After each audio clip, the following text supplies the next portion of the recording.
Why has the Loch Ness Monster never been seen on land? Because he's not sure of himself. I know. That joke is so old, it must be from the 70s. That's why we're doing 1970s cryptid docs on this episode of Attack of the Killer Podcast. Attention planet Earth and beyond. Stay tuned for Attack of the Killer Podcast. Attack of the Killer Podcast. Attack of the Killer Podcast. Attack of the Killer Podcast. That's time for the show. Yay. What? Hello and welcome to the podcast that leaves your clothes smelling like a summer breeze, Attack of the Killer Podcast. I'm your host, Insane Mike, and this is episode 367. Today we're talking documentaries about cryptids and unexplained phenomenons. Specifically documentaries made from the 1970s. Were all these made for TV originally? Manbeast was. The other two, I believe, were shown in theaters. I mean, I'm sure they eventually did get shown on TV. But... Okay. Well, I wasn't sure, and I had it in my notes that they were all made for TV, but I didn't think that was right. So, glad I didn't say it. Good thing. Yeah. I mean, you could be right about that. I'm not 100% positive. See, I was trying to do the research on it, and I couldn't find anything. Pretty sure Mysterious Monsters played in theaters because it's in the trailer part. Oh, yeah. It played on. There's a TV commercial, and it says also in theaters. Sweet. So, yeah, cryptid documentaries Woo! from the 1970s. Ah, yes, the 1970s. A simpler time where kids roamed free, everyone smoked, and no one wore seatbelts, and the smell of lead paint was everywhere. Where a popular backyard activity was throwing large metal darts up into the air just for fun, and hitchhiking was a popular form of transportation. How the hell did the human race ever survive? The good old days. If this is your first time listening to the show, or you are a newer listener over the past few weeks, we're supposed to be a horror movie podcast where a group of friends get together with a topic and discuss films within that topic, or I guess TV shows and now even documentaries. Whatever we are talking about, we're just friends hanging out, so there may be spoilers. Like, for example, here's one for you. Bigfoot isn't real, and neither is Peter Graves. We here at Attack of the Killer Podcast would love it if you would help support the show and join our Patreon. And when you do join ours, you get more than just your average podcast Patreon. When you join ours, you become part of the Killer Podcast family that we call the Attackers. As an Attacker, you can get all kinds of content from our YouTube shows to a membership card and certificate, even our bonus episode. The bonus shows do post every other week on the opposite weeks of the regular show, or you can even watch them live as an Attacker and get to join in on the conversation through the chat. Our next bonus episode, we will be talking about our favorite vacations that we've had. That could be interesting, right? Mm-hmm. You should get signed up so you can check it out. Maybe you get some ideas for your next vacation. But that's not all you get here at Attack of the Killer Podcast. We believe in giving you the most for your money. We don't take away any content that we've already been providing for free.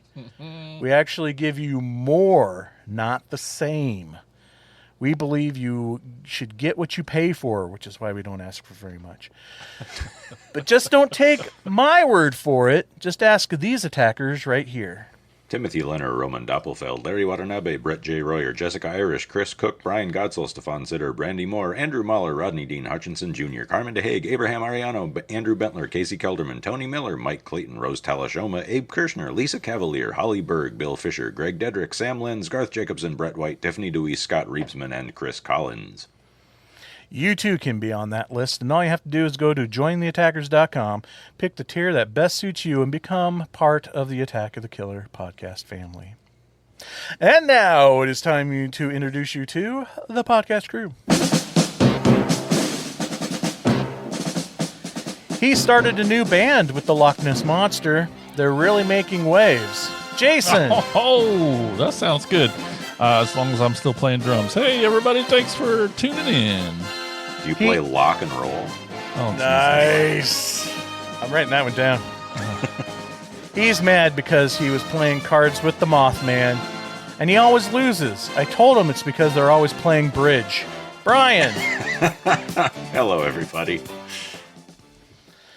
All right, and no Tad this week. He is on a special assignment to, He's out in the woods looking for Bigfoot. He's looking for Bigfoot. He's looking for that Bigfoot Chupacabra Mothman hybrid that's been in all the papers. What do they call that? Kinky three-way. Donald Trump. Hey, let's not go there. All right, so when we're not out gallivanting like Tad is, we watch stuff. Movies, TV shows. Let's find out what we've been watching. Here's Brian with what we watched. Uh-oh.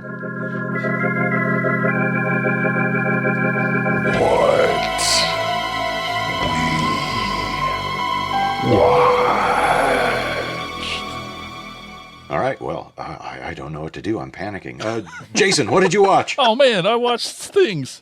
I was on vacation, and I actually got to watch a movie. I accidentally watched a movie in the hotel room after a night of running around Ohio, and it's a movie I'd already seen, but I freaking loved it.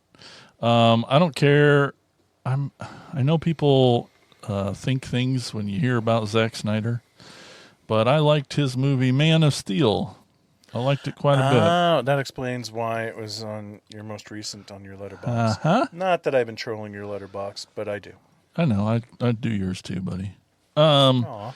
Yeah, I liked this movie a lot. I wanted to watch it again for is I love the speed at which these characters move. It's not like a superhero speed that you normally see in other movies. You mean they're like literally moving speed? Yes, when they're fighting, Zod and the crew, it's not the slow motion stuff. They're like shoom, shoom. They are just all over, and the speed and strength in which they move is Like a hummingbird. represented, in a way that I'd never really seen in other films before. And I could give, now I'm looking at this. I'm like, I didn't care for Russell Crowe that much or anything. But Michael Shannon was a great Zod. Oh. He's always good and everything. Michael Shannon's and just awesome in it. Henry Cavill was great. Can I ask you, James Gunn's Superman, Man of Steel? I like them both a lot. Okay. Why do I have to rank them? I knew I was going to get the PC answer from you. That's fine. That's fine. No, but I fine. love the new one Okay. so much. Okay, because Supergirl's coming up. Oh, Just I saying. know. Oh, I know. We're super pumped for that. Super pumped. But speaking of superheroes, pretty excited to drag Tiffany to the theater to see this movie called Masters of the Universe. Yeah. God damn, it was so good. So good. Guys, it was so good. Did Very all good. three of us see it? Yes. We did. Well, I'm going to get my How favorite about part that? out of the way. My favorite thing about this movie, besides all of it, Alison Brie's Evelyn. no, that's yours. That's right. And it makes me so happy that the rationalization of these character names.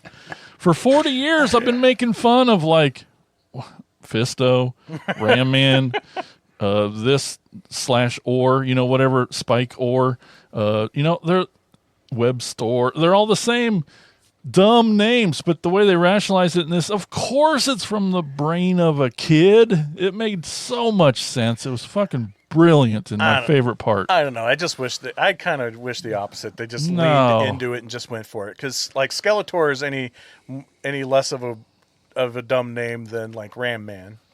Yeah. But the fact that Skeletor gave himself a dumb name fits his character because, yes, he's the bad guy and he is genuinely evil, but he's also kind of a doofus. Yeah, this is true. It's very true. And God help me, I don't want to give him any credit, but Jared Leto was really good as Skeletor. Like, fuck He that was guy really in good. real Yeah, life, good. but Skeletor was really fun. And then I loved how they just combined all the different continuities, and they just said, "Fuck it, we're putting it all in here." Yeah, it wasn't until later when I saw. Yeah, Karg was. Yeah, Was that his name? The one monster movie. dude that was from the original Masters of the Universe movie? Okay. Yep. I thought he looked familiar, and I didn't really think too much of it until I saw a YouTube video that was like, oh, that's... Okay. I didn't realize that was like one of the characters from the original movie. And then just having Dolph Lundgren shown up was also what a really great cool. scene. Yep. Good journey, kid. Yeah. Yep. so good. And there was a quick little flash of Gwildor in the credits, too. Yep. When they were doing all the neon outlines of the different characters, Oh, there was a nice. guy with a keyboard. I'm pretty sure that was supposed to be Gwildor. I love Gwildor. Fuck the haters. Fuck the haters. But yeah, man, it was so good. He-Man, or Prince, Adam, he was great. He was funny. He was... Yeah. It was awesome just following his. Just the story was great. Man-at-Arms was awesome. He was probably one of my favorite parts did because great. he had such a great arc through the whole thing, where I kind of wish that they balanced out some of those other characters a little bit more, because what they did with the Man at Arms was so great. The saddest part for me was not seeing Battle Cat getting more screen time. Yeah. He went away there for most of the middle of the movie. Yeah. And I hate to say it too, but I agree with Elgin's take on it, is that Evil Lynn was probably the weakest What? character. I'm Just done. her performance. I mean, it was. I don't know. It wasn't evil. It was more funny than. I don't know. Oh, they all were more funny than. Yeah. But yeah. Oh man, it's so good. Loved it. It was great. And it also didn't dawn on me. Did they call her? No, they didn't. The robot. Roboto. Did Yeah, they call I think they did right at the end. They did at the end? at the end. Yeah. Which is when I realized, and When then they're saw all the in colored there. scheme was part of the pattern now, the red and the blue. I'm like, oh my god, that's this whole time this is Roboto. Because the rest of the movie I'm thinking, oh, it's kind of cool. They're just throwing in their own little character here. That's fine. And then still not really giving that character much to do, which was also kind of a bummer. Yeah. But it was still cool. And then realizing, oh my god, that's Roboto, I thought was really neat. Well, and then the reveal led to one of my favorite jokes in the thing, which when Roboto comes up and is like, I don't know about this new look. Don't you think it's kind of revealing? Because you can see all the gears in like the old toy. And then everyone does the stand around and put their fists on their hips and laugh like they did in the car. Like so In their over the top, costume-colored corny, costumes. exactly as Yeah. the cartoon would have done it. Oh yeah. I think my only complaint is that you could trim about half an hour out of it because it was made by Amazon. So it's designed to be a streaming platform movie, not so much a theater movie. And all streaming movies are half an hour too fucking long because they're designed to keep you on the platform as long as possible. But I think at the same time, I wouldn't know what to cut. Give me more.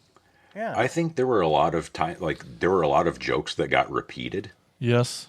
Like Oh, you could okay. just cut the repeating jokes, and that alone probably would have trimmed 15 minutes off the fucking movie. Yeah. But again, that's a very minor complaint. Like I really, really enjoyed this. Oh, I'm the only one whose eyes rolled when Beast Man gets hit by that truck, and it's an Amazon truck. Oh yeah. Yeah. I turned to my son and was like, "Yep, produced by Amazon." Skeletor called somebody a boob. I was happy. And Office Skeletor. How great was Office Skeletor? Man, those were. That was great. Maybe the other best thing is the soundtrack, the score. Brian May, it felt like Queen was there. 100%. I mean, Right? right out of the gate when the movie started, and I didn't know he was the one that did it. I'm thinking, oh my god, this is really giving me Flash Gordon feels. And then the Highlander song, Prince of the Universe was in there too. So I'm like, oh, this is 100% a Queen score. Loved it.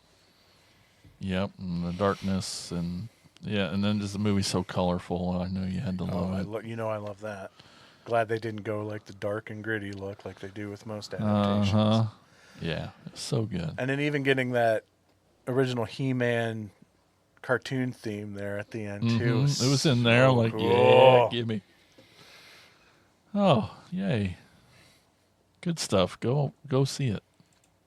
Yep. It's already out of our theater. I'm pissed. Is it really? Yep, Come up here. tomorrow. We still got it.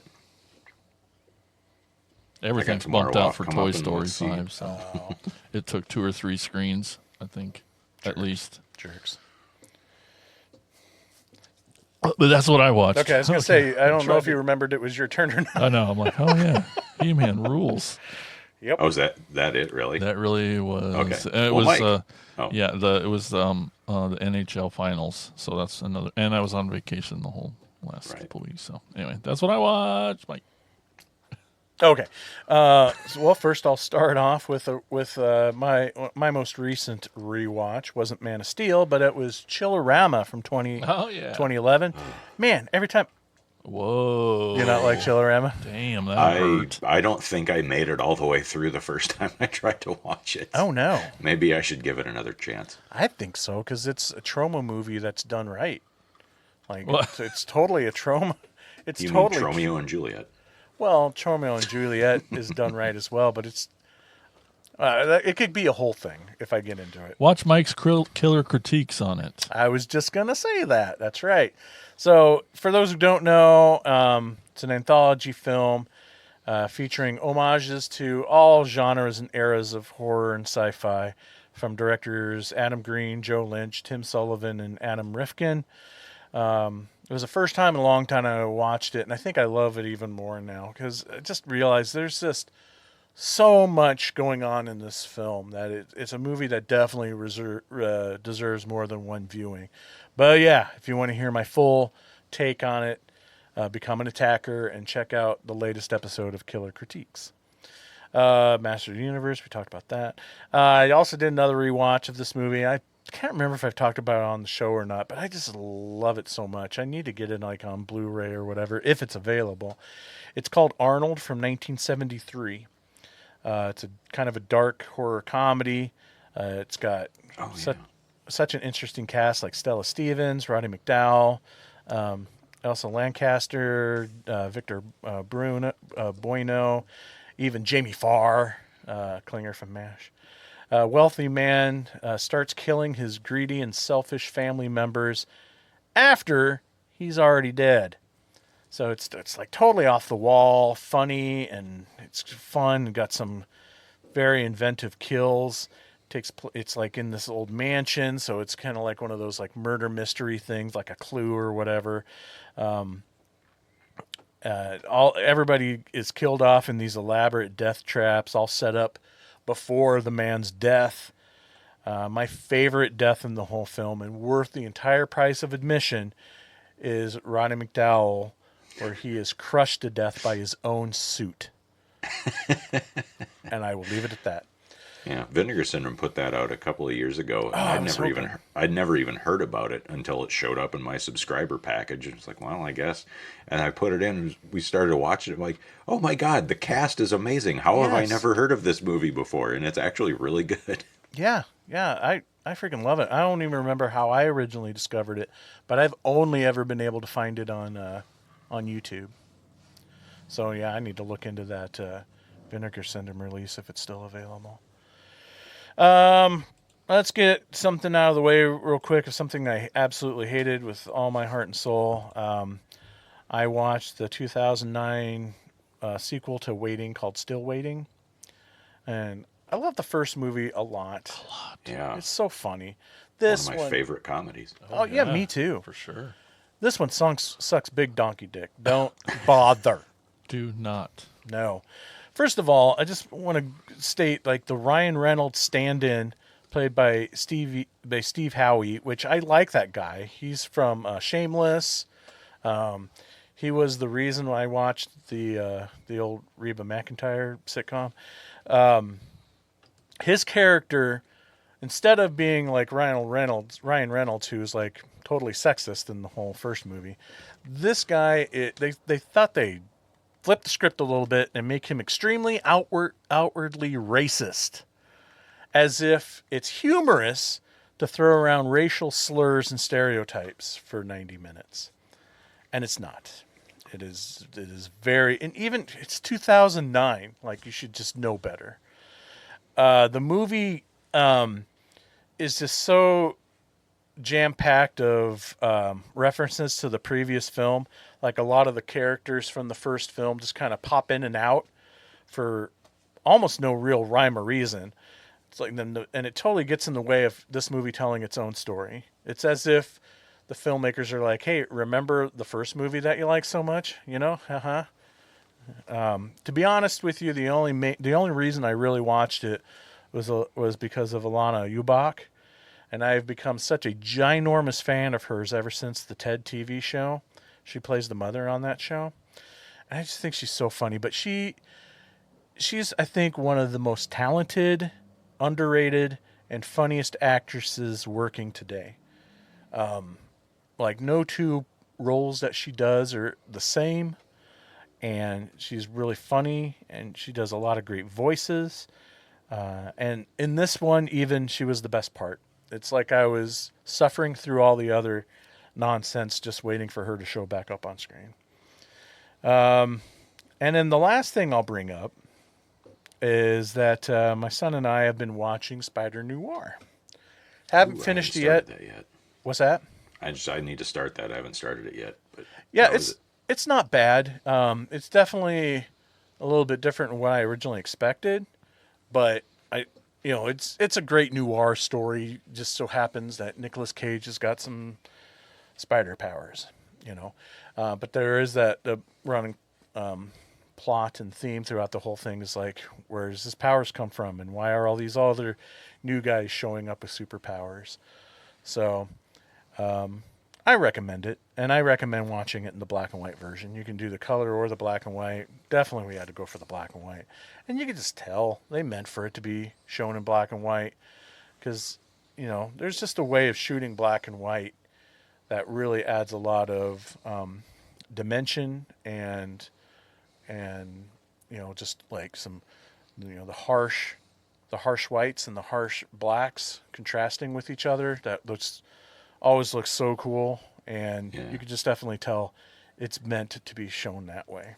That's good to hear, and I was curious about that because I didn't know. That was kind of obviously the point, but like a lot of modern filmmakers don't get that there's a difference. Like it's not just you shoot in color and then grayscale it, which is one of the things that really bugged me about the Werewolf by Night special on Disney Plus. Is the black and white. Like, it was cool to watch it in black and white, fine, but it just looked like you turned the color down on your TV. Like, they didn't really play into the shadows and the, what you can do with black and white. Exactly. There's a specific way to shoot black and white, and it doesn't work unless you shoot it in that way. You got to realize, if you're wearing a red shirt, it's going to look like the most ugly gray ever when you convert it to black and white. That's why I don't get too excited, like when they did the Mad Max movie several years back when they released that black and white version. Or Logan. I didn't watch the Logan, Mad Max one, but I watched the black and white Logan, and it was like, why did I watch this again in black and white? Like, I fucking love that movie, but just watch it in color. Yeah. It wasn't meant to be seen in black and white. It's a fun novelty, but it's good. Spider Noir. I'm liking it. I'm liking it, and Nick Cage is doing a great job from what I've seen so far. He does get his little moments where he gets to go, as my son puts it, full cage, which is always fun. But and it's so cool seeing those shots of this guy with the fedora and long trench coat and the black mask with the Spider-Man eyes, just flying through the air on webs, and that stuff's just super cool looking too. But yeah, we're really digging the story. It's got a really good story to it. Kind of your typical noir thing where, Gotta solve a crime.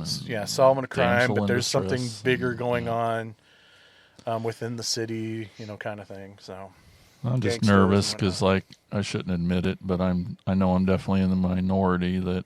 About Nick Cage? Yeah, I hear his name and I'm like, ugh, I'm out. I do not. I don't get. I mean, I get it, but it's not for me. You said he went full cage. I'm like, I want to watch it less now. I understand that. I just don't think he's a great actor, and I think he's doing. I think he just wins you over with craziness, and I don't know. And I actually, when something is done for just him going full cage, that kind of turns me off too. So I totally get that, because yes, there's a time and a place for it, and it Yeah. can be fun. Sure. But when it became the thing that he was famous for, so that's all everyone wanted out of him, it got real tiring. Yep. But then you see a movie like, because I do think he's a good actor. He just needs a director who knows how to handle him. Like in Martin Yes. Scorsese's Bringing Out the Dead, that he's fucking Oh, great in yeah. that. Did you Yeah. see Pig from I a few liked him years in ago? Pig. Like that, I fucking had tears in my eyes during that movie because of his performance. He can be a phenomenal actor. He just needs someone who knows how to rein him in. And he's got some heartstring moments, pulling at the heartstrings a little bit moments in there, because you can't have a Spider-Man story without there being some sort of tragedy in the guy's life. Sure. So there's that, and I think he does those scenes really well. And when I say those moments when he gets to go full cage, it's for intended humor, and it's not like super crazy elongated scenes. Case in point of one particular, like when he's like, well, a lot of times when it happens, he's like trying to be undercover and pretending to be somebody else. Like he gets caught in a situation, and he's like, "Oh, I was here to fix the so and so," or and so he's doing like a super dumb voice and accent that is just intentionally ridiculous and funny. And so I think it works. I think it those rage cage moments, or whatever you want to call them. Yep. Works in this. Okay. I want you to see it. Well, I mean, I like all the Spider-Man stuff. So Yeah. All right, but that's what I watched. Brian, what about you? Well, I'll start off with Trouble Every Day, which is a French New Extremity movie from, I think, 2002. But one of Vinegar Syndrome's partner labels put it out on Blu-ray, and I'd been one I'd wanted to see for a while, and they had a big sale, so I just picked it up. It's kind of sort of a vampire story in a weird way, but with a science twist. It kind of reminded me a little bit of Larry Fessenden's Habit. Oh, Not so much in the events of the movie, like they're different enough, but just that kind of cockeyed, different take on it. It's not vampires with capes and graveyards and fangs. It's people who have some kind of medical condition. Okay. It's not as gory as a lot of the stuff that came out just a couple of years later in that movement, Yeah. like High Tension and Martyrs and like that. So it's not pleasant necessarily, but it's not as, if you're squeamish about the gore, I don't think this one's going to put you off too much, but I really enjoyed that. I caught up with another new one from this year, finally, Psycho Killer. That was really fun, and it went in a direction I wasn't expecting. And since it's still fairly new, I don't want to spoil what that direction was, since it really enhanced my enjoyment of the movie, that it did a thing that I was totally not expecting it to do. cool. Okay. What's that? always cool when that happens. Yeah, it is. Yeah, that's why I was. Generally, I don't seek out trailers. If one is in front of a movie that I go to the theater to see, okay, obviously I'm going to watch it. And some things like the Godzilla -1 teaser, yeah, I'm going to watch that. Fucking Godzilla, sure. But for the most part, because, the chances of Godzilla doing something really surprising at this point are outside of a really wild swing like the Singular Point anime, which I just started another rewatch of for, I think, the 6th or 7th time. Oh. So I've been doing a lot of just like comfort rewatches lately. Yeah. I've been spending a lot of time in classic Doctor Who land. I rewatched Mothra and Gamera versus Gauss. Gorgo. Been doing some All the kaiju G stuff. movies. Yeah. But anyway, so we watched Excalibur. For Terry and I we both seen this many moons ago, but hadn't seen it forever. And she found it was on sale somewhere, so she picked up the Arrow 4K. And man, that movie is wild. It just blows my mind that Jonathan Borman kept convincing people to give him these massive budgets to do these huge scope movies. Like, Zardoz is fucking nuts, and I don't know if that made any money or not. Exorcist II: The Heretic definitely didn't make any fucking money, and everyone hated that movie, but somehow he still got people to give him money for several other big crazy things, including Excalibur. And aside from the fact that the movie looks amazing, because all his movies look amazing, Yeah. and the fact that it was a very, as much as it's heightened, like there's, magic in the movie, the sort of dark ages parts of it, like when they're jousting and stuff, you're used to seeing in like Game of Thrones and a lot of newer fantasy and historical epic things, these big important looking jousting tournaments with all these fences and rows and endless flags and these huge bleachers. And in this movie, it's just two guys on horseback in a patch of dirt in the forest with a bunch of scruffy villagers yelling at them. It's like, yeah, that's probably a little more accurate. But other than that, my biggest takeaway is the guy who plays Merlin in this, his performance had to have been an inspiration for Dr. Orpheus in The Venture Brothers in the vocal performance. Have you guys seen Excalibur? I have not. Recently? Oh, okay. Well, it's really cool. I mean, it's the King Arthur legend. Yeah. But the guy who plays Merlin in this I did not remember him being so funny. But he's really over the top and crazy, and he has these big theatrical voice. His whole performance is just cranked up to 11, and it's a lot of fun. But I've been watching. I don't usually go in for a lot of shonen type anime, like the high schooler kids with superpowers type of thing. But Tads and my buddy Michael Rowland has been hyping up Jujutsu Kaisen for a while. Mike, have you heard? I don't know if you're...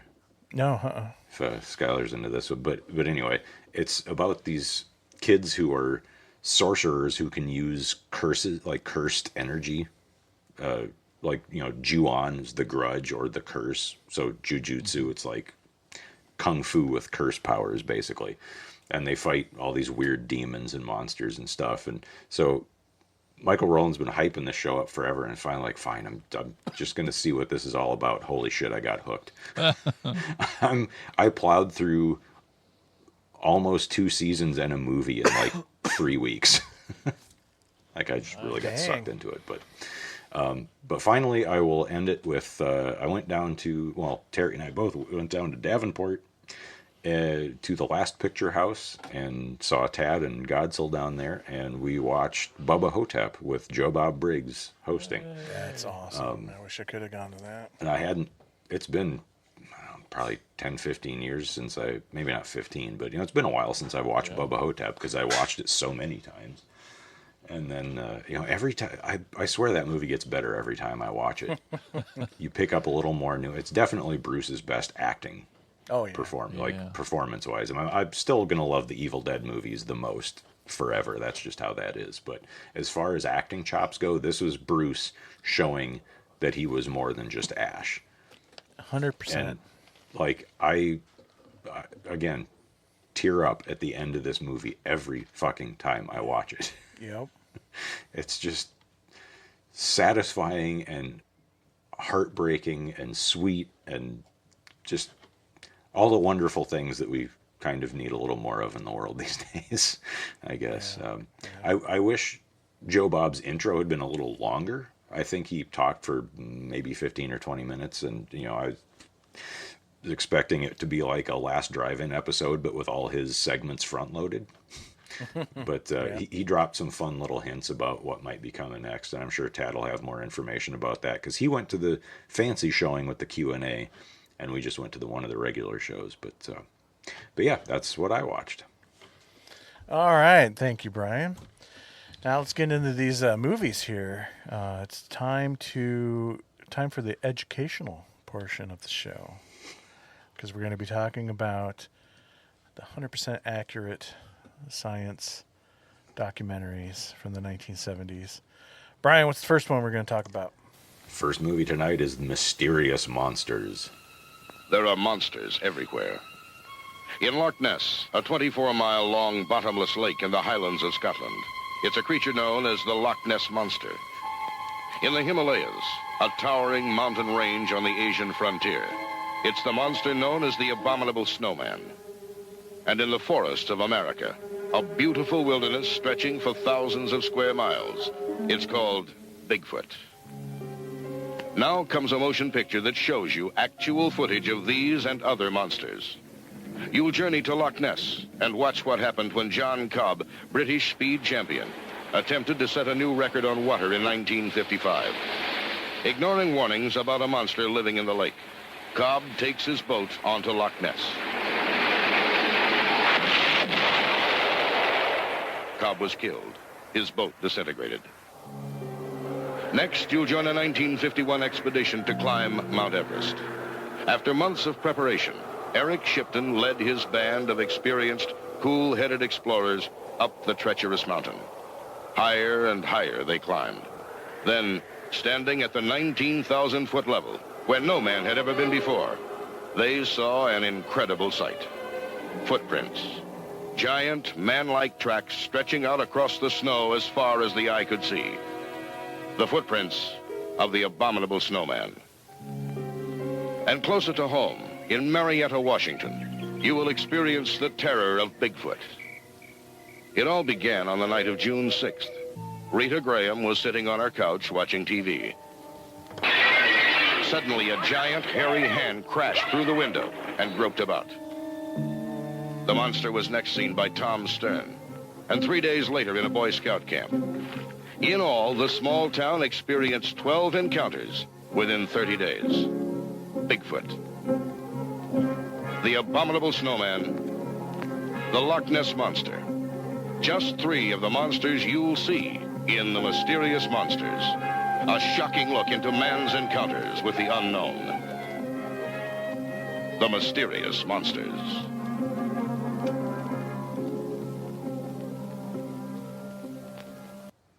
All right, well, this is one of 2 movies tonight produced by Charles Sellier Jr. and coming out of Schick Sun Classics Pictures. And yes, that is the same Schick as the Razors. The Razor Company decided they wanted to branch out and do something other than razors, and the logical next step in that evolution was film production. But because they didn't really have any experience as a film studio, but they needed stuff to put out, they were kind of creatively open to whatever. And that drew in a guy named Charles Sellier Jr., who's a producer, writer, director, best known to us horror nerds for Silent Night, Deadly Night. Was super into paranormal stuff, and so he and Sun Classics Pictures made the perfect pairing, because he needed a place to vomit his id all over the screen, and Sun Classics Pictures needed something to put on the screen, so why not Charles Sellier's id vomit? This is probably the most famous of the movies we're covering tonight, and partially because of its cultural impact, and partially because it was hosted by Peter Graves, who was probably the biggest star in any of these 3. And I love that it's presented as kind of his personal quest for Bigfoot. Yes. Even though I don't know that Peter Graves ever had any strong feelings one way or the other about Bigfoot. I don't know. He seemed to kind of get a little pissed off when he's talking to that skeptic guy. I right? know. I had that in my notes too, that I love the parts where he gets pissy and bullies the perfectly reasonable scientists. He's like, well, really, we would have found their remains somewhere, and there isn't really enough room for, like, if there was a breeding population, we would have seen them. And Peter Graves is like, yeah, but fuck you, Bigfoot's real, more or less. And then it's like, well, we have proof of the Yeti. This guy found one of their scalps, and it's enshrined in this monastery in Tibet. And we know the Loch Ness Monster is real because we have all this footage of it that totally isn't beavers. See last episode for that. So that means Bigfoot also must be real, right? You skeptical assholes. You get him, Peter Graves. It's just so confrontational. Yep. And when they're talking to that psychic detective, the Bigfoot that the psychic detective draws looks like a Bob's Burgers character. Yeah. So had you guys seen this movie, or any of these movies really, before? But are these all first time watches? Or Mike, have you seen some of these? If I had, it was probably back then, and I just don't remember. because I know, I mean, I was always interested in that stuff, you know. And I know I'd seen some kind of, you know, movies like this before, but these specific ones, I'm not 100% sure. I'd like to say yes, but I can't confirm if I have or not.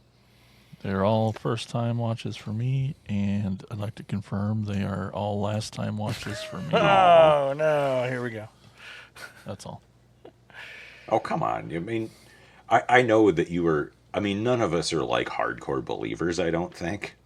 But you're probably the most skeptical towards this of all of us because you have no joy. Yeah, correct. But so were these all just like full on hate watches? Like, were you just miserable this whole time, or did you at least find some entertainment value in the corniness of the presentations? 100% miserable. Oh, Yeah. I'm sorry. Yeah. I thought these They're not movies for were me. really fun. That's why I figured we'd have. The first two. I mean, I don't know. They're okay, and like, I didn't mind looking at the Yeti or looking at the Bigfoots, but I just don't believe in any of it, and their logical conclusions are all hilarious. And Well, right, and that's where the entertainment I don't- comes. You don't need to believe to enjoy these things. In fact, if you don't believe, I would argue they're even more fun yeah, to watch Peter Graves berating experts. Yeah, there's several moments in all three of these that I was, you know, I had audible laughs. Yeah. And I feel like all Oh, three me of these, too. all three of these could be perfect for riff tracks. Yeah. There was even moments where I I just instinctively, watching these by myself, like blurted out things at the screen while I was watching them. yeah, that's Oh, how bad absolutely. I think they are. It's But sad. see- I tried when I was trying to get clarification on which one for the third movie, because the 78 one did have a riff tracks, and I'm like, I'm watching that. I'm like, Yeah. damn, it's the wrong one. And that one's fun too, though. I haven't seen the riff tracks, but I have seen the looked more actual fun. Rene Cardona. But Well, see, you that said one's a straight up movie, though. Yeah. Yeah. you said you laughed out loud a few times, so I consider that a win because that's really all I wanted is for y'all to be entertained. It's not like when I suggested this topic, I was going to convince somebody that Bigfoot was real. I don't know. want to I believe, might but be- I don't believe. I might be convinced. I think if anything, the next movie is the really convincing one. But did you notice in the part in Mysterious Monsters where they're talking about collecting the droppings of Bigfoot? This enormous chunk of hair and dirt just plops into the middle of the frame and then slowly gets sucked away from the image through the gate along with the film. Yeah, oh, over yeah. the course of about 5 minutes. Yeah, of course. It takes so long to get rid of it. Of course, I was thinking that. Of course, a documentary about Bigfoot and Yetis ends up getting a lot of hair in the gate when filming. Yeah, it was always like a hair in there. Now knowing that it was produced by Schick Razor Blades, you would think they'd know better. Oh, but right? Yeah. Well, and the Loch Ness Monster portion too, like it's not as bad as that Unsolved Mysteries thing with the exasperated scientist like restraining himself from strangling the cameraman and screaming, "It's a beaver!" right into the lens. But the thing about the guy with the speedboat that blows up that was in the trailer there, I remember seeing that brought up in numerous different, and not Bigfoot ones, 'cause, I've watched other stuff about Loch Ness Monster too, and they always bring up that guy in the speedboat, and it's like, yeah, you're trying to break a speed record across a enormous lake with lots of waves, and they're like, well, he hit something. It must have been the monster. It must have been a Why? A boat going that fast, like you hit a 2-inch tall wave the wrong angle, and that fucking thing's gonna tip over and explode. it's because it's science that the Loch Ness Monster is made of nitroglycerin, so that's why the boat exploded. Oh, so the monster blew up and then it took the boat with it. Yeah. That's what happened. Yeah, Okay. that's why they haven't seen him since. But it's kind of also fun to like put your brain into that world, and what I enjoy about movies like this is they show both sides to the argument, right?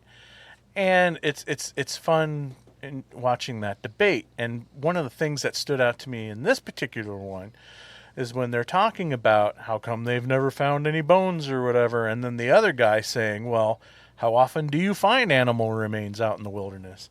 There's far more bears and coyotes and other wildlife in the woods. You'd think you would just be stumbling over those remains all the time, but you rarely see them. So why would you think you'd instantly find Bigfoot remains? I thought that was kind of a neat perspective. Yeah, and that is an argument that gets brought up pretty frequently, and it's true. Like when something dies in a really active biome like a forest, scavengers are going to pick them apart. The bones get scattered around. Like, yeah, finding fossils are an extreme rarity in any case, other than maybe like quarries where there was used to be a seabed. Like there's one not too far from where we live that's got tons of like little brachiopods and stuff, like little prehistoric clams, and then they're just like all over the ground. But for large animals, like for scavengers not to scatter their bones around, for them not to get swept away by a river or whatever, and to just be left intact for people to find, it is pretty rare. Mm-hmm. So yeah, that's not a bad argument. I still don't think it is proof that Bigfoot exists, but I'm convinced. Okay, well that's good.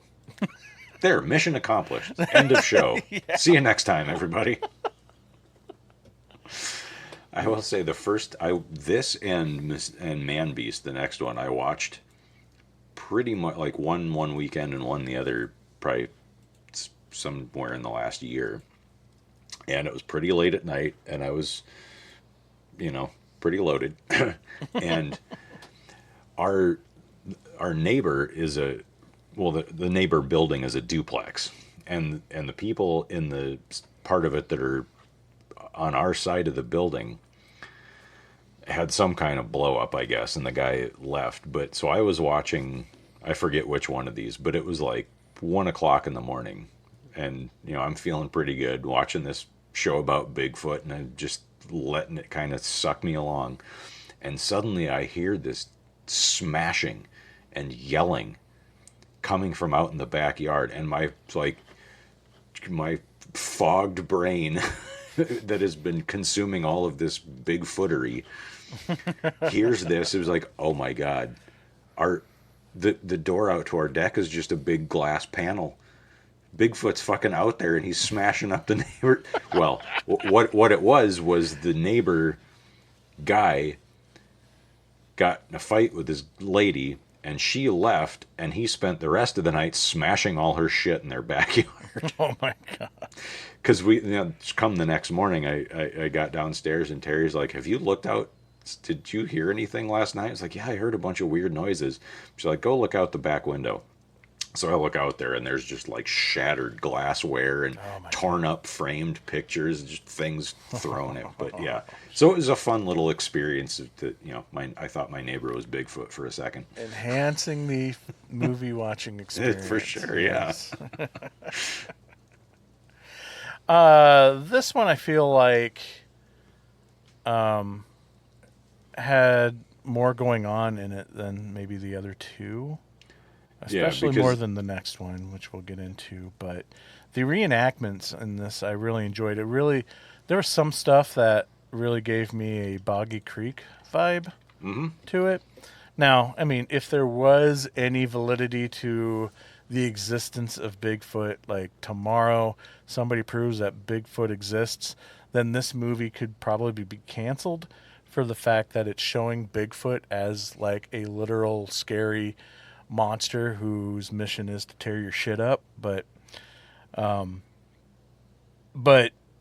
now, it's pretty entertaining seeing a ravenous Bigfoot. Well, this one's a little more world. I mean, obviously, one of the movies tonight takes place in one very specific location. Yeah. But the other one focuses solely on the Bigfoot, whereas this, it's like Bigfoot, but also Yeti, which is kind of the same thing, but not, and it's in a different place, but then they throw in the Loch Ness Monster for good measure, and also it gets really racist at the end. Comparing Bigfoot to all these quote-unquote primitive savages tribes, and they bring up an interesting one, a guy named Ishi, who is a.k.a. the Dawn Man of Redding, California, who is the last surviving member of, I forget the name of the tribe now, but that they just, like, I think it was 1911, they found him living out in the wilderness outside of Redding, California, and, you know, they took him to, he went to live at some university for a couple of years to kind of teach people about his language and his culture and stuff, and then he died in 1916, but yeah, the idea that they're like, us, you know, sophisticated white people like Peter Graves and this psychic detective and this other Bigfoot expert are going to tell you about all these primitive people who Bigfoot could be kind of like them, don't you think? And it's like, oh my God, only in the 70s, man. Yeah. Oh, yeah. All right. Maybe we should move on to the next one. I guess so. The next one is Manbeast, myth or monster.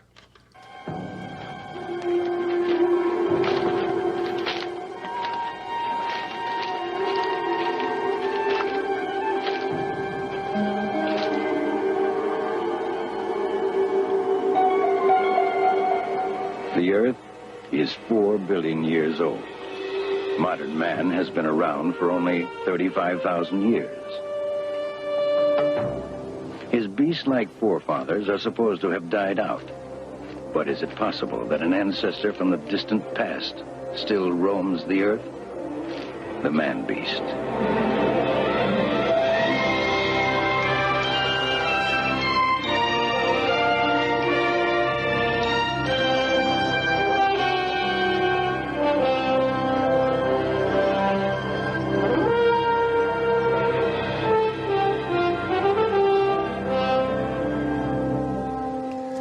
So this one is sort of a remake of the In Search of episode, In Search of Sasquatch. So whenever I see this, I always think of the scene in Tenacious D and the Pick of Destiny. In Search of Sasquatch is on. Can we watch it? Yep.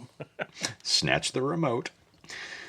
It was directed by Nicholas Webster of Santa Claus Conquers the Martians fame. Holy shit, for real? That's Yeah. awesome. That's awesome.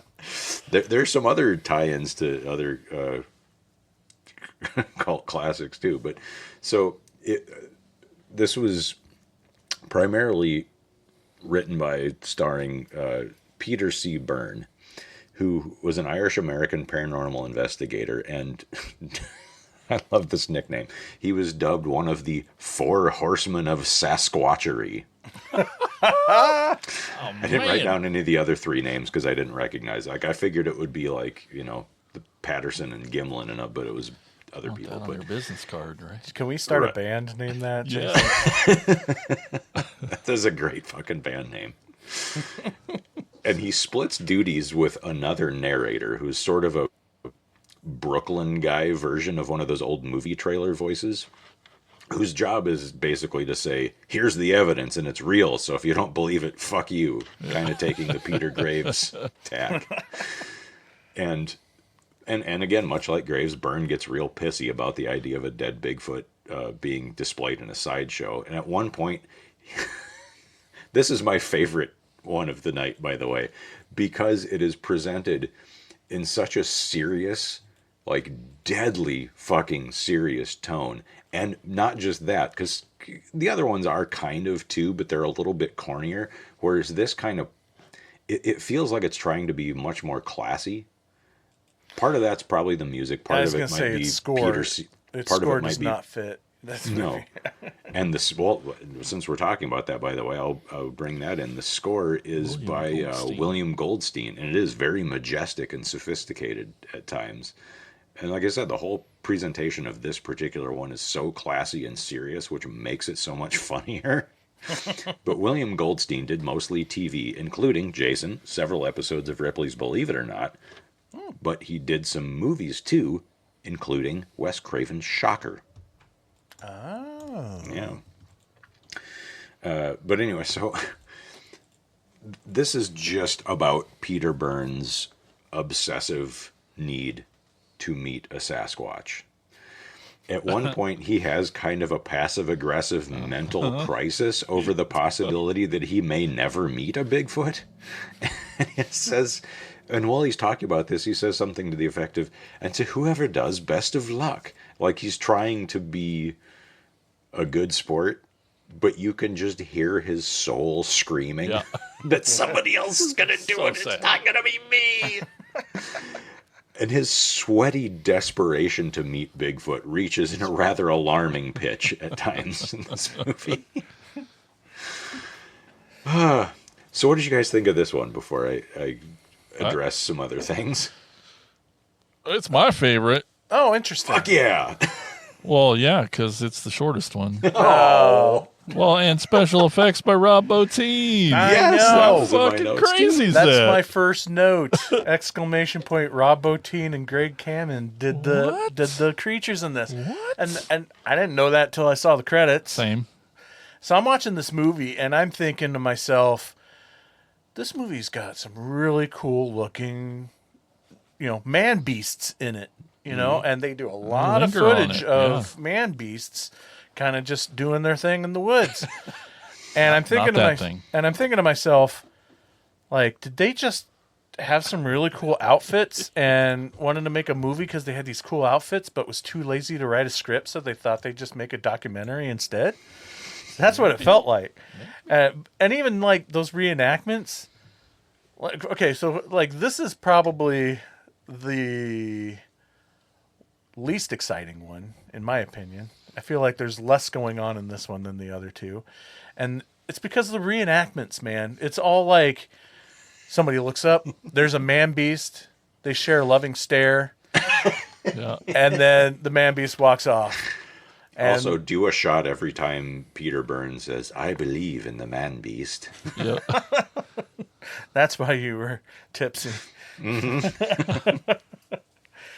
So yeah, it's I could just watch those cool outfits for an hour with nothing else going on, and I did. So yeah, so that was really exciting, and I thought they looked really cool, and there's some cool shots in it. One of my favorites is just right there at the very beginning, where it's like the family of man beasts that are just kind of walking up to the ledge overlooking the lake, Kind but of they're silhouetted all in the silhouetted. sunset. Yeah, that looked really cool. That was a cool looking shot. That could have been a good little beginning to a horror movie with a narrative, but instead it's man beast, myth or monster. Oh, I'm not hating on it. I'm just making fun of it. yeah. I mean, and it deserves to be made fun of heartily. I was cackling, just chuckling the whole time. I love how in all these things, anytime someone says scientific community, it sounds like they're spitting out a bite of rancid food. Yes. Because the scientific community are the bad guys because they keep telling us we're full of shit. But some of the stories he tells in this one are fucking insane. Like, Bigfoot commits industrial sabotage and wrecks a bulldozer. Yeah. What? Or that guy, the Jim Carter guy, the skier, who gets gacked by Bigfoot while he's out skiing. And I love the line in the narration, Jim Carter had disappeared. And then just to prove to you that he's disappeared, in the reenactment of the search, one of the guys just looks into the distance and does this exaggerated cartoony shrug. Like, I don't know, I guess he's gone. Fuck Jim. Yeah, because he just literally disappears. We watch him ski for like 5 minutes, and then this whole time it's like, oh, he's going to get attacked by a man beast. And nope, he's just gone. Clearly, it was the man beast. Yeah. But yeah, the Bottin Bigfoot suit, they have a much more like kind of caveman or Neanderthal look to them in this, as opposed to like the dorky looking monsters from Mysterious Monsters. Like the Bigfoot and Mysterious Monsters look like somebody's mom tried to make them a War of the Gargantuas costume for Halloween, and that's what they got. Well, and also it felt like this one wasn't so much being like, these are Bigfoots, but that these are like just missing links that have survived evolution, I guess. Yeah, and this one kind of edges around the racism a little bit. It doesn't get quite as bad as Mysterious Monsters, but it gets there. I I'll get to that in a second, though. My favorite story I'll save for another comment. But what did you guys think about the fucking serial killer scientist who was demanding a dead body? He kind of reminded me of the guy in the beginning of Dawn of the Dead who's like, you have to shoot him in the head. Oh, yeah. This guy is like, anyone, to the point where he suggests, like, if anyone has shot something weird in the woods, like, hey, did you shoot a weird guy? Turn yourself in for fame and fortune. Right. And his attitude, and they're like, well, if they're already endangered, what if you kill one, but it's the last one? So you've proven it, but they're all gone. And he's like, fuck it, they're going to go extinct anyway, so who cares if we kill one to prove they exist? And that is amped up on purpose. You can clearly tell they're doing that to make, again, back to that, the scientific community are assholes. Like, they're trying to make this, well, I mean, I'm sure he wasn't a scientist. He was probably just like, I don't know, the janitor at, well, this isn't a Sun Classics. This is the only one that isn't a Sun Classics one, but, some guy they found to play the scientist who just is an unreasonable dick, but... This one, more than I think the other two, really made me think of, doing a riff tracks on. Because right out of the gate, you get like this opening scene with all that narration that you heard that Jason was playing before. But it kept going after that opening credits, where I think it's like the last thing that was said is like, are the missing links still around today? And then it fades into a woman at a switchboard. And I audibly said, yes, they are. There it is. I mean, it sounds to me like we have our next killer commentary. Oh, I commentated to all three of these because every 3 minutes, there at minimum, there's a question being asked, are the blue, blue, blue? And I would answer every time, no, or no.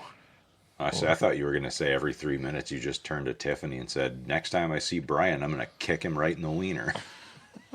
No, I think she says that to me for making her watch these things, but yeah. Yeah. Yeah. Manbeast! Exclamation. One word. Yes. So my favorite story in this one, since it seems like we're kind of winding up and I want to make sure that this gets addressed because this is the most batshit crazy thing in this whole batshit crazy movie, in this whole batshit crazy episode about batshit crazy movies. In 1921, the Russian military captured a female Bigfoot, which for some unknown reason they sent to live with a farmer. They kind of skirt around this, but they're clearly suggesting that he fucked the Bigfoot.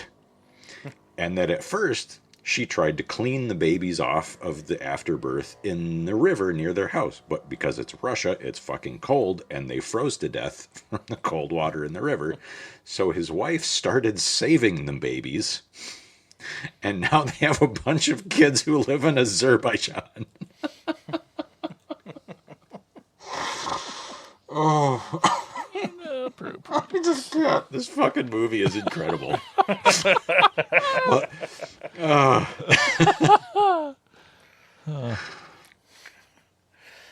Oh, yes, Manbeast. Yeah, it's all downhill from that one. Well, then, Jason, what is the next one we're going to talk about? Oh, my gosh. Probably the most mysterious of all the things. We got from 1979, the Bermuda Triangle. A wedge of ocean that has terrified man for centuries. How is it related to the mysterious forces of nature that sweep through it? Why do some who fly over it report a strange green haze and bizarre magnetic effects, while others simply vanish? And how can these forces affect you? Learn the incredible answers in a new motion picture, The Bermuda Triangle, rated G. Starts Wednesday in theaters and drive-ins throughout Southern California for 1 week only. Check your newspaper for a theater near you. So many questions.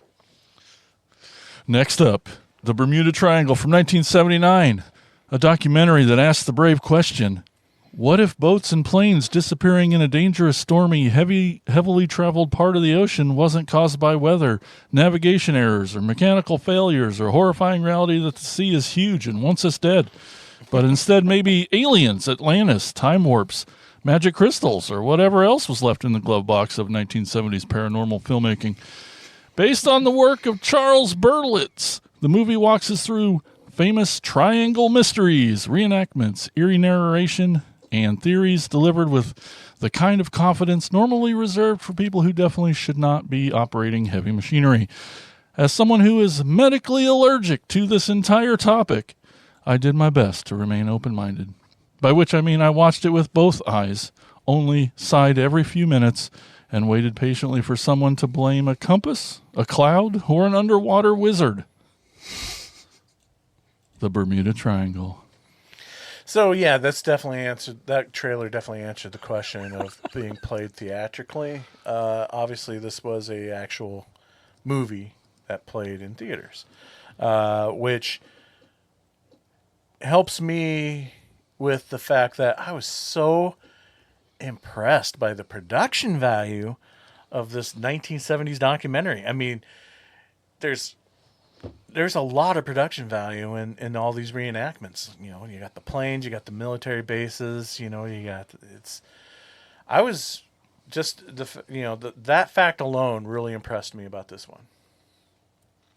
I will say the UFO over Puerto Rico toward the end, like, that is a genuinely cool looking effect. Yeah, it looked decent. Some of them are a little, like the malfunctioning Atlantean death ray. Yeah. Sure. There's a phrase you didn't think you'd hear tonight, did you? Well, you guys did, but you the listeners. I bet Jason can't wait till we get back to doing just narrative movies again. Who would have thought? Yeah, this is my least favorite. I was going to say about all three of these. Another reason I didn't enjoy them was because I watched them all on YouTube, and there's about 13 pixels per each of them. Bad. Like, they were so bad that you can't even see their mouths move when they're talking. It's so bad. But unfortunately, there isn't really a better way to watch them. Like, thank God. These are right? as good. This is as Maybe good they as just these disappear look. altogether. But or no. maybe you weren't seeing their mouths move because of the Bermuda Triangle. Yeah. Ugh. A quick question, serious question. Do boats and planes still avoid that area today? Like, I'm a serious question. I don't know. I would bet some do, just out of superstitious for the same reason that hotels don't have a 13th floor kind of thing. That's the exact same thing I was going to say. Yeah. Same thing. I assume that they don't, just out of pure superstition. Yeah. I mean, I'd never travel through there because if it can't be whirlpools, it's obviously Atlantis. Clearly. And, and only the lucky ones went mad. That's a great line.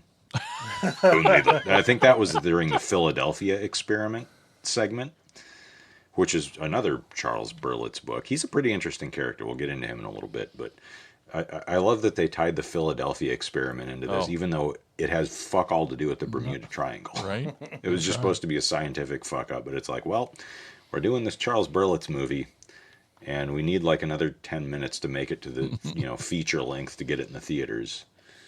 So why not that? I don't know. I kind of hope it is Atlantis because I want to meet Aquaman. Maybe he fell into the dimensional space window. I don't know. Did the narrator sound familiar to you guys? Yes. Wait, the narrator wasn't the same guy who thought he was Orson Welles. Yes, the Orson Welles guy. Okay. Who is it? It's Brad Crandall. He was a proto-shock jock from New York City who, after he got out of radio, did a lot of film narration, including the opening of Texas Chainsaw Massacre 2. Oh, okay. Okay. See, these things are still relevant to this show. There are horror adjacent. The last one had Rob Bottin. Yeah. Peter Graves was in some horror movies back in the 50s. This one has Brad Crandall, who nobody knows who that is. I do want to jump back to Peter Graves real quick. I'm sorry, but Never apologize for jumping back to Peter Graves. he's. I was looking up his IMDb because, like, I was trying to think, like, what was like the movies that put him on the map to where Peter Graves became Peter Graves. You know what I mean? Like, I would have thought it was more his TV work. Like, and that's probably it. But I don't know if I can think of another actor who has made a name for themselves and yet has done so many crappy B sci-fi movies from right, the like like 50s. When I think Peter Graves, I think like my mind goes right to beginning of the end. Oh, that's one of my favorites. Yeah. Giant grasshoppers attacking the big city. Absolutely. Climbing off into the sky. Yep. Because Bird Eye Gordon couldn't afford miniatures. Yep. Just put a picture of a building and have grasshoppers crawling on it. Great special effects. That was probably Tiffany's really only complaint. Not that she watched them, but she had to listen to them. And that all three of these was just deep voice, monotone, put you to sleep, voices being talked to them through the whole thing. That's kind of one of the things that makes it feel so 70s, though, too. Yes. And I could very much put these on as like just background noise to take a nap too. And I don't mean that in a bad way. I mean, they're just kind of cozy. Yeah. Because I love this kind of shit and it's comforting to me. Yeah. But, you know, you weren't convinced about the Bermuda Triangle, Jason? No. Okay. Well, before we leave off with that, I do want to spend a little time here talking about Charles Berlitz. Because this is Charles Berlitz's The Bermuda Triangle. Who's this fucking guy? Yeah. He was originally a linguist of some note. By the age of 3, he was fluent in 4 languages. Now, his family, his grandfather had founded a language school. So this was kind of a family business. Like, most of the people in his immediate family were really fucking good with languages. Eventually, by the time he started teaching at this language school, he was fluent in 32 languages. Jesus. And I he could was the barely one handle one. Right. And he was the one who pioneered the use of tapes and records for people to learn. Like, you know, you stick the tape in, put the headphones on, fall asleep listening to another language, and you're supposed to kind of, you know. But around 1967, he left the family business. They had also had a publishing wing. So he was teaching at the school, and he was running Berlitz Publishing.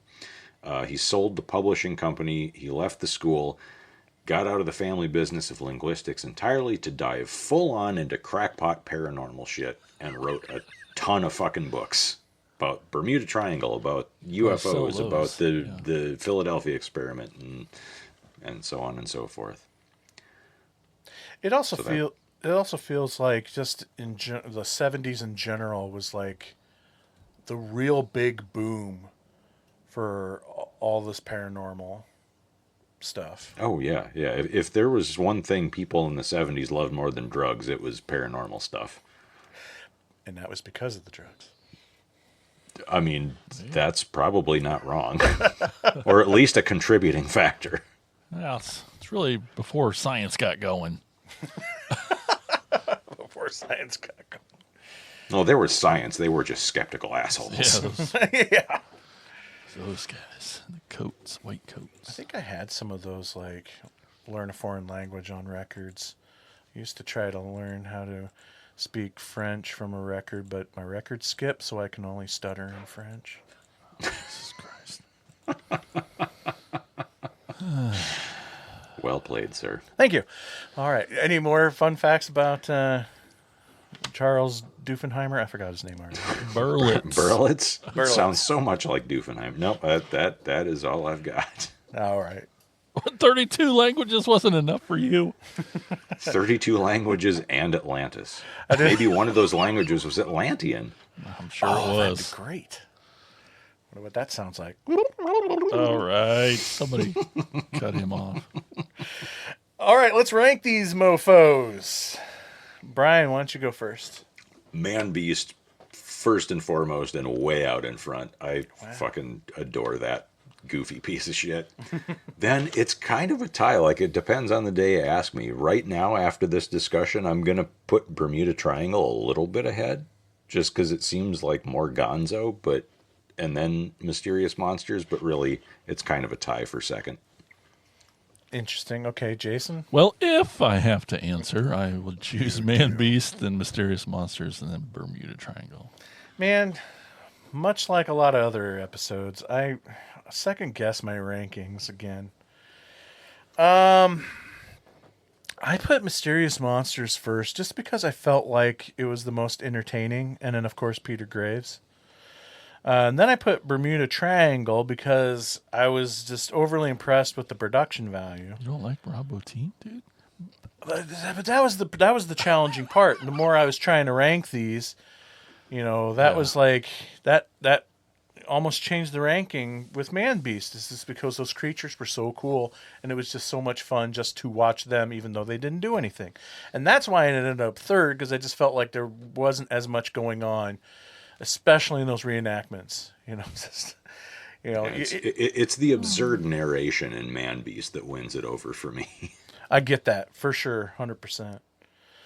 All right, so no best kills because yeah.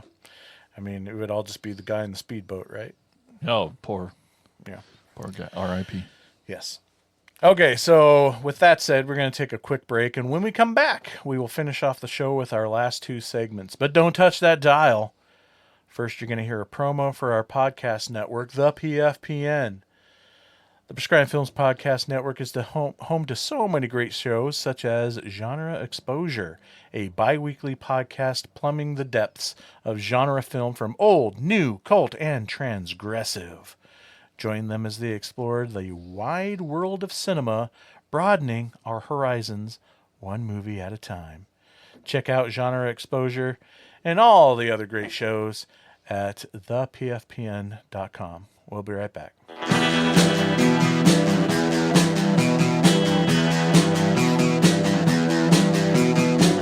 You're listening to the Prescribed Films Podcast Network, home to hundreds of hours of free podcast entertainment. The shows on this network all have a common goal, providing you with the best discussions about movies and other forms of entertainment media. The PFPN hopes to fill your earholes with audio joy. Visit our website with links to all the other amazing shows at www.thepfpn.com. Thanks for listening.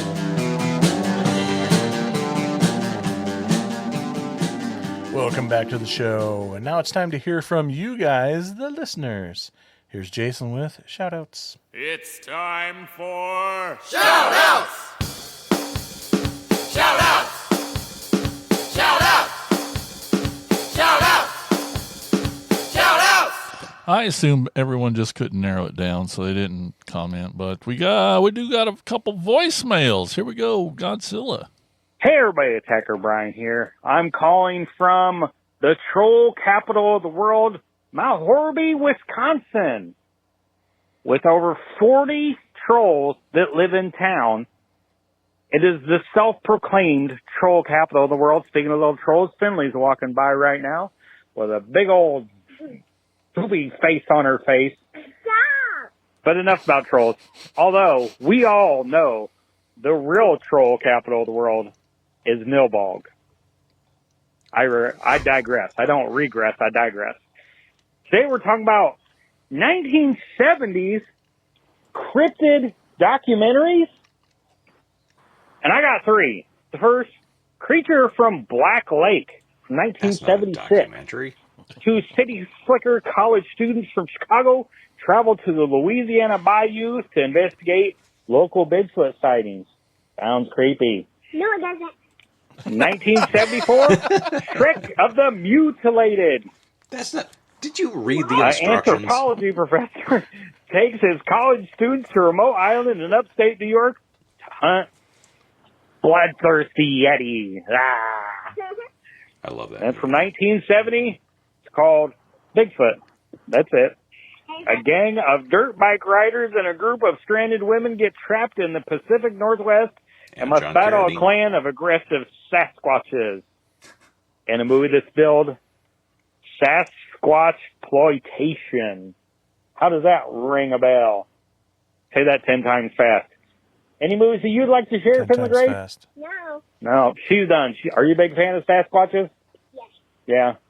So, pop some popcorn, put on your favorite Bigfoot slippers, and check out some Bigfoot, Yeti, Mothman, Nessie, Popelix monsters. Oh, just Sasquatches. Check out some Sasquatch movies and have a good day. No, you have a good day. What the heck? All right. Thanks, and Brian. Thanks, Mr. Godzilla. And up next, we got Wildish Bill Fisher. Hey, everybody. Attacker Bill Fisher here, and I guess calling into the Attack of the Killer podcast to talk about this week's theme. And I guess actually the new motto of the show is probably "Fuck it, I guess we don't watch movies anymore." Because it's just been all TV shows and weird documentaries. Anyway, so I guess the only 70s cryptid docs that I ever heard of was Legend of Boggy Creek. And I mean, you know, it looks cool. I've never watched it all the way through, but I'll give it a go. I have watched a chunk of it. But to be fair, I think Arkansas probably has more issues than a Bigfoot that yells funny. And honestly, he probably just lost his bush light or his cousin, so that'd be my guess. Second movie, I did a little research, jumped on the Google. There's Bigfoot, The Mysterious Monsters. Peter Graves from Mission Impossible actually voiced over on it, and honestly, I watched about 10 minutes of it. It looks pretty fun, so I'm going to definitely watch that one. Then after that, there's Monsters! Mysteries or Myth. There's an exclamation point in the title. I don't know why are they yelling. Like, what? Don't they know if they yell when they make the title to scare the cryptids away? At least has Rod Sterling narrating it. Can't go wrong with him.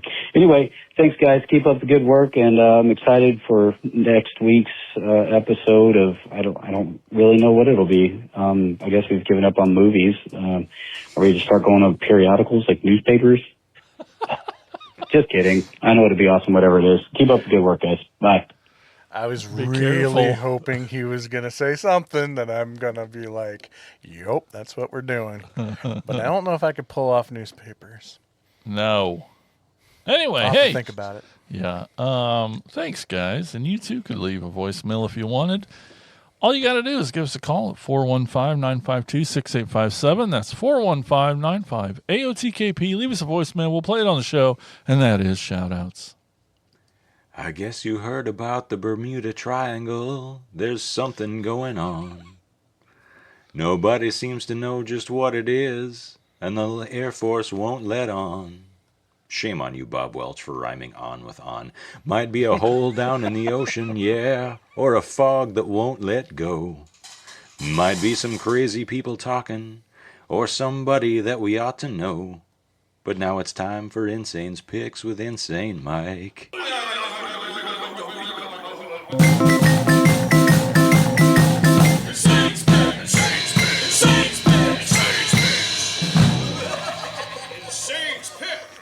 We here at Insane's Picks bring you the best of the worst, the lowest of the low, the weirdest of the weird, watching Z-grade movies so Jason doesn't have to. Thank God. When you think of brothers who are directors, who comes to your mind first? No, not the Coen brothers. That's right, the Polonia brothers. Yeah! Today I'm going to be talking about one of their considered lost films, the 1986 shot-on-video Hallucinations.